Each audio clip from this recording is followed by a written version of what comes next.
Hello everyone, स्वागत है आप सभी का रीजनिंग की आज की हमारी क्लास में। 23वीं क्लास है आपकी। चलिए स्टार्ट करते हैं। पहला प्रश्न कह रहा है कि हमारे उस विकल्प का चयन करना है जो पहले जोड़े के समान संबंध को दर्शाता है। तो यहाँ पे आपका दिन दिया है, उसका अपोजिट दिया है रात। फिर वहाँ पे वाइट दिया है, तो उसका अपोजिट क्या होगा। यहाँ पे आपको पता है कि ए का बी से संबंध देखते हैं और फिर सी का डी से हम संबंध देखते हैं। तो दिन का जो है अपोजिट होता है रात, तो वाइट का जो अपोजिट क्या होगा, तो वाइट का अपोजिट होगा ब्लैक, यानी काला होता है। श्वेत का अपोजिट क्या होता है, तो काला होता है। तो ए का बी से जो संबंध बनेगा वैसे ही सी का डी से भी हमको बनाना होता है। तो यहाँ पे जो ऑप्शन नंबर बी है आपका राइट जवाब होगा काला। अगले प्रश्न पे चलते हैं। यहाँ पे कह रहा है कि निम्नलिखित चार संख्याओं में से कौन सी तीन अन्य से भिन्न है। यहाँ पे चार संख्याएं दी गई हैं आपकी, तीन एक समान है और एक जो है उससे अंतर है, यानी एक तीनों से भिन्न है। तो कौन सा आपको पहचानना है। तो यहाँ पे 8 दिया है आपको, यहाँ पे 27 दिया है, यहाँ पे 64 दिया है और यहाँ पे 81 दिया है। तो अब आपको देखना है कि इसमें डिफरेंस क्या क्या है, कि किस तरह से ये भिन्न है। ठीक है, तो यहाँ पे अगर हम देखें तो 8 जो होता है, 8 जो होता है वो आपका 2 का क्यूब होता है। ठीक है, 27 जो होता है वो 3 का क्यूब है और 4 जो होता है 64 जो है वो 4 का क्यूब है और 9 जो होता है आपका 81 जो है आपका 9 का वर्ग है। 99 81 होता है, यानी यहाँ पे जो 81 होगा भिन्न होगा, क्योंकि यहाँ पे सारी चीज़ें क्यूब की चल रही हैं, क्यूब की चल रही हैं, लेकिन 9 जो है वो वर्ग है। 9 क्या है, वर्ग का है।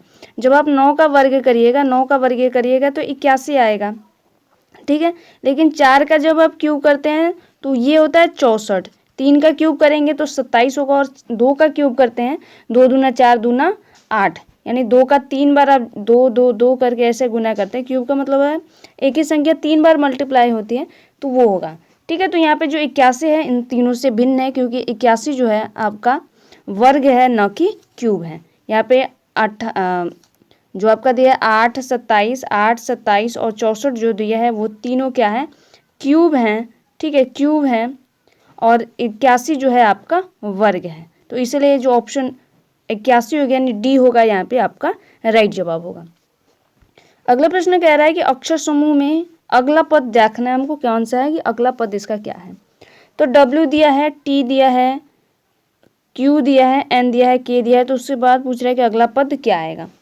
तो यहाँ पे हमको सिंपली से क्या करना है, यहाँ पे आपको एक लॉजिक ढूंढना है। यहाँ पे सीरीज में क्या सीरीज चल रही है, प्लस की सीरीज चल रही है, माइनस की सीरीज चल रही है, क्या हो रहा है। तो जब भी आपको नंबर्स वाले आते हैं तो पहले तो हमको उसकी प्लेस वैल्यू निकालनी होती है कि प्लेस वैल्यू क्या होगा।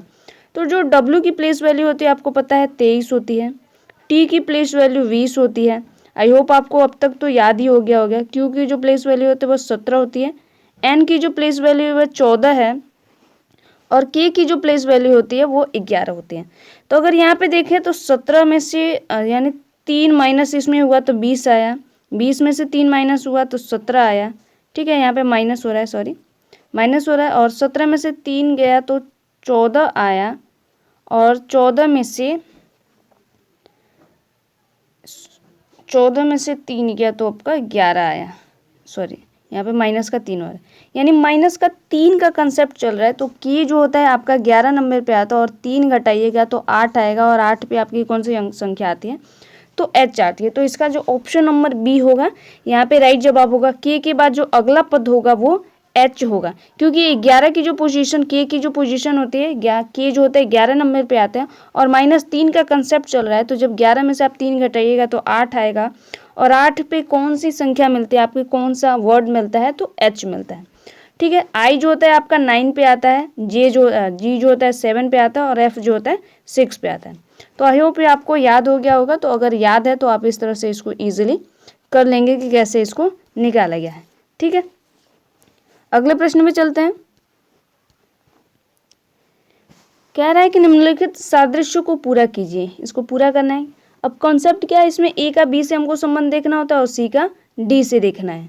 तो ए का बी से संबंध देखिए, तो अगर देखेंगे आप तो 4 का वर्ग होता है 16, 4 का वर्ग क्या होता है, 4 चौका होता है 16 और ये जो है 4 का क्यूब है, 4 का क्यूब 4 चौका 16 चौका 64। ठीक है, तो ये 4 का वर्ग है, ये 4 का क्यूब है। तो 25 क्या है, तो 25 5 का वर्ग होता है, 5 का वर्ग होता है, तो 25 का क्यूब, 5 का क्यूब करिएगा तो ये होता है 125।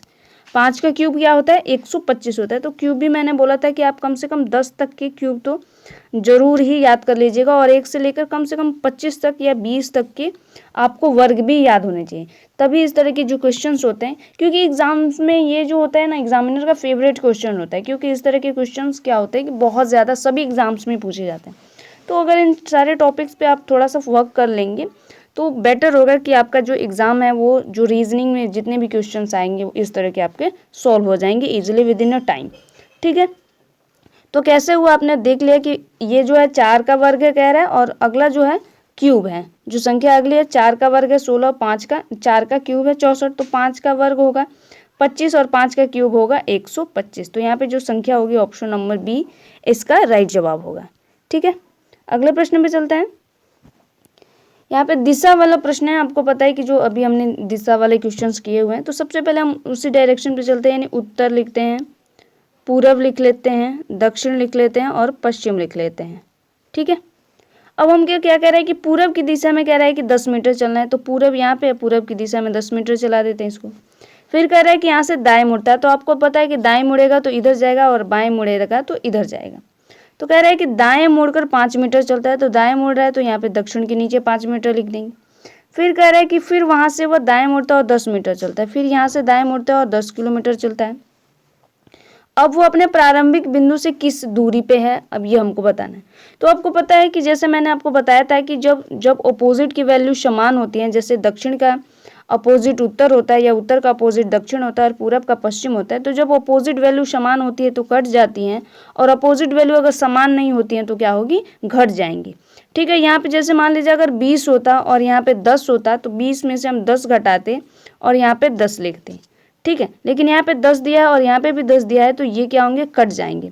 अब आपकी प्लेस वैल्यू क्या बची, यहाँ पे दक्षिण के नीचे आपको 5 बचा, यानी 5 मीटर दक्षिण होगा इसका जवाब। क्या होगा, तो जिसके नीचे जो चीज़ होती है उसी को हम लेते हैं। जैसे दक्षिण के नीचे हमारा 5 शेष बचा है, तो 5 मीटर हम क्या लेंगे, दक्षिण लिखेंगे। ठीक है, प्रारंभिक बिंदु से कितनी दूरी पर और किस दिशा में है, तो 5 मीटर दक्षिण में है ये।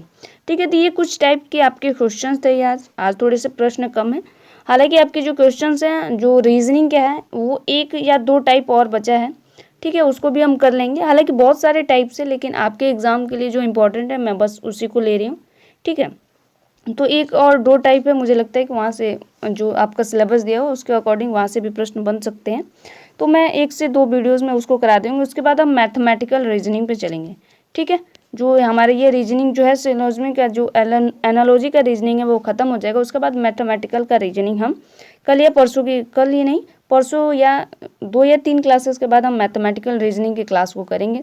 बिकॉज आपको वो जो कंसेप्ट है वो मैथ से रिलेटेड है, जो रीजनिंग होगी उसमें मैथ उसमें आएगा। ठीक है, तो उसको हम इसको ख़त्म करने की बात करेंगे तो थोड़ा सा बेटर होगा, क्योंकि उसमें थोड़ा सा ज़्यादा एक्स्ट्रा एफर्ट लगता है आपको समझने वगैरह में, क्योंकि आप मैथ्स है तो ऑब्वियस सी बात है कि थोड़े से पॉइंट कॉम्प्लिकेशन उसमें जो होगा थोड़ा सा डिफ़िकल्ट होगा वो। ठीक है, तो इसको ख़त्म करने के बाद हम उस पर डायरेक्ट चलेंगे, और मैथ की क्लासेस आपकी चल रही हैं तो वहाँ से भी आप मॉर्निंग में जो आपकी 8:30 बजे मैथ की क्लास चल रही है तो उसको भी आप ज्वाइन कर सकते हैं। और मैथ की जो क्वेश्चंस हैं आपकी वो सारे बहुत ही ईजी वे में कराए जा रहे हैं। ठीक है, तो मिलते हैं अगली क्लास में गाइस, तब तक के लिए धन्यवाद।